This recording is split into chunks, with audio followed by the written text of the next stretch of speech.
Yuki Onna, a Bruxa da Neve, também conhecida como a Mulher da Neve, é um espírito yokai do folclore japonês. Ela é uma figura muito popular no Japão, tanto que suas histórias foram adaptadas para séries de mangás e animes, além de um longa-metragem. Diz-se que ela aparece nas noites de neve na figura de uma mulher alta e extremamente bela, com longos cabelos negros e lábios vermelhos. Sua pele pálida, quase transparente, mistura-se com a paisagem branca da neve. Yuki Onna, a Bruxa da Neve. Na maioria das lendas, Yuki Onna é caracterizada de kimono ou vestido transparente e esvoaçante, com longos cabelos negros e lábios vermelhos. Apesar de sua beleza, seus olhos podem levar terror aos mortais. Dizem que ela flutua pela neve sem deixar pegadas, apenas um rastro de neblina ou neve. Na verdade, em alguns contos, ela não possui os pés, uma característica de muitos fantasmas japoneses. Dizem que Yuki Onna é o espírito de uma mulher que morreu em uma nevasca e, devido a isso, ela é sempre associada às tempestades de neve e é causadora de fortes tormentas de inverno. Ao mesmo tempo em que é bela e serena, pode ser extremamente cruel, matando sem piedade os inocentes e indefesos nas fortes tempestades de neve. Até o século XVII, ela foi quase uniformemente retratada como a personificação do mal. Hoje, porém, muitas vezes as histórias a deixam mais humana, enfatizando sua natureza como um fantasma de beleza efêmera. Em muitas histórias, Yuki Onna aparece para os viajantes que ficaram presos em tempestades de neve e usa seu hálito gelado para deixá-los como cadáveres revestidos em gelo. No entanto, alguns contos dizem que ela simplesmente os leva a se perderem para que morram congelados dentro de florestas inóspitas. Existem diversas lendas sobre a Yuki Onna que a descrevem como um ser totalmente cruel e agressivo. Nestas histórias, muitas vezes ela invade casas, soprando a porta como uma poderosa rajada de vento e matando seus moradores, e até famílias inteiras enquanto dormem. Embora algumas lendas afirmem que ela precisa ser convidada para poder entrar em uma casa. Contudo, as descrições e a personalidade de Yuki Onna variam de conto para conto e de região para região. Apesar de suas histórias serem contadas desde os tempos antigos, a bela criatura se popularizou em 1904 no livro Kwaidan. Embora o nome Yuki Onna seja o mais popular, os japoneses também a chamam por Yuki Joro, Yuki Musume e Yuki Onba, o que depende muito da região. Em algumas localidades na região central do Japão, onde há muita incidência de neve, os relatos mais comuns descrevem Yuki Onna com hábitos vampirescos. Esta é a Yuki Onna bruxa e considerada extremamente má, que gosta de drenar o sangue de suas vítimas ou sugar sua essência com um simples beijo. Contam que Yuki Onna às vezes canta para seduzir os homens, fazendo-os se perder nas nevascas para que morram congelados. Embora a maioria das histórias a retrate como um ser cruel, existem algumas lendas, tanto antigas como atuais, que a retratam como uma mulher mais humana, capaz de sentir compaixão pelos seres humanos. Estes relatos desmistificam a Yukio-onna bruxa e dá lugar apenas à Mulher da Neve. Nestas narrativas, a criatura aparece apaixonando-se por homens, casando e até constituindo família. Entretanto, a história de amor sempre finda com o seu desaparecimento em forma de neblina ou neve. Existe uma famosa lenda com base neste lado suave de Yukio-onna que conta sobre ela poupar a vida de um rapaz porque era belo e jovem. Yukio-onna e o jovem Minokichi, a lenda. Contam que em tempos idos viviam dois caçadores em uma pacata aldeia japonesa. Mosako era um velho ancião e Minokichi, seu filho, era um belo jovem de apenas 16 anos de idade. Todos os dias eles saíam juntos para caçar coelhos e outros pequenos animais na floresta. Numa certa noite de inverno, Mosako e Minokichi estavam a caminho de casa quando foram pegos por uma tempestade de neve tão forte que ofuscava a vista, impedindo-os de encontrarem o caminho para fora da floresta. Ambos ficaram muito preocupados devido ao vento e à neve que poderia lhe congelar até a morte. Eles andavam na floresta às cegas, em meio à tempestade branca e congelante que os castigavam. Mas felizmente conseguiram avistar uma cabana através da nevasca. A cabana, localizada no alto de uma montanha, era pequena e encontrava-se em total estado de abandono. Estranhamente, não havia lareira e nada que pudesse fazer uma fogueira. Contudo, estavam conformados, pois elas lhes serviria de abrigo apenas por aquela noite, ou até que cessasse a tempestade. Então eles se deitaram para descansar. Contudo, eles tremiam de frio sob seus casacos unidos, que puxaram firmemente em torno de seus corpos encolhidos na tentativa de amenizar o frio congelante. O velho pai caiu em sono profundo logo após deitar-se, mas o jovem Minokichi permaneceu acordado, ouvindo o vento que assobiava através das velhas tábuas soltas da cabana, que balançava e rangia com a tempestade. Porém, apesar do frio e barulhos assustadores, ele foi vencido pelo cansaço e conseguiu adormecer. De repente, Minokichi foi despertado após sentir a neve caindo sobre o seu rosto. Quando abriu os olhos, viu a porta escancarada, que ele e seu pai tinham lacrado para evitar que o vento frio e a neve invadisse a pequena cabana. Foi quando ele avistou uma estranha figura em pé sob o luar. Era uma mulher trajada em um esvoaçante kimono branco. A mulher estava debruçada sobre o seu pai, que estranhamente continuava a dormir enquanto ela inspirava e expirava o ar sobre Mosako. Sua respiração era como uma fumaça branca e cintilante. Momentos depois, ela subitamente virou-se para Minokichi e inclinou-se sobre ele, que apavorado tentou gritar, mas descobriu que não conseguia emitir nenhum som.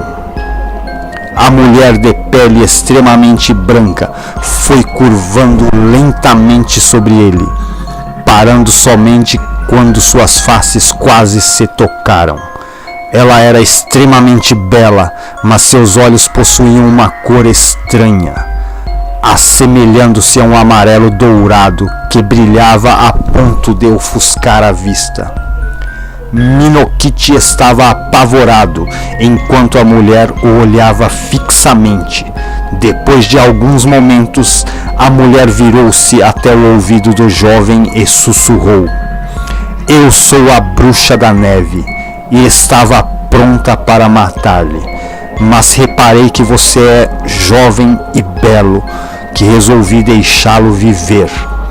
Porém, o farei com a condição de que você jamais diga a ninguém, nem mesmo a sua própria mãe, o que presenciou aqui. Caso o faça, eu te acharei e te matarei. Nunca se esqueça deste aviso. Após estas palavras, ela virou-se e flutuou até a porta, desaparecendo por um rastro cintilante através da neve. Assim que desapareceu, Minokichi rapidamente levantou-se e correu até a porta, de onde ele olhou na tentativa de vê-la. Mas ela estava longe de ser avistada, ainda mais com a tempestade de neve, que continuava em seu auge e invadia a velha cabana através da porta aberta. O jovem, que parecia estar em transe, rapidamente recobrou a consciência e fechou a porta, firmando seus pensamentos sobre o que a bruxa da neve havia lhe dito. Porém, ele começou a questionar-se sobre o ocorrido, ponderando sobre o que presenciou pudesse ter sido um mero sonho. Talvez a bruxa da neve seja um fruto de minha imaginação, pensou Minokichi. Após esses pensamentos reconfortantes, caminhou em direção ao seu pai e o chamou. Mas o velho Mosako não respondia. Então o jovem tocou o rosto de seu pai e constatou que estava completamente gelado. O velho Mosako havia morrido. Ao amanhecer, a tempestade de neve havia cessado e o jovem se viu obrigado à triste tarefa de arrastar o corpo de seu pai congelado até a vila. Ele ficou tão arrasado com a morte de seu amado pai que permaneceu doente por um longo período de tempo. Contudo, as palavras da bruxa se faziam presente em sua mente.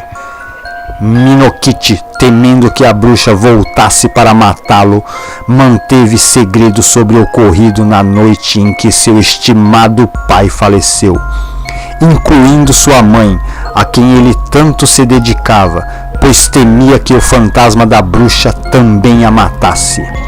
A polícia assumiu que o velho Mosako morreu devido ao frio da neve e nunca mais lhe fez qualquer pergunta. Tempos depois, após restabelecer a saúde, Minokichi voltou a caçar na floresta.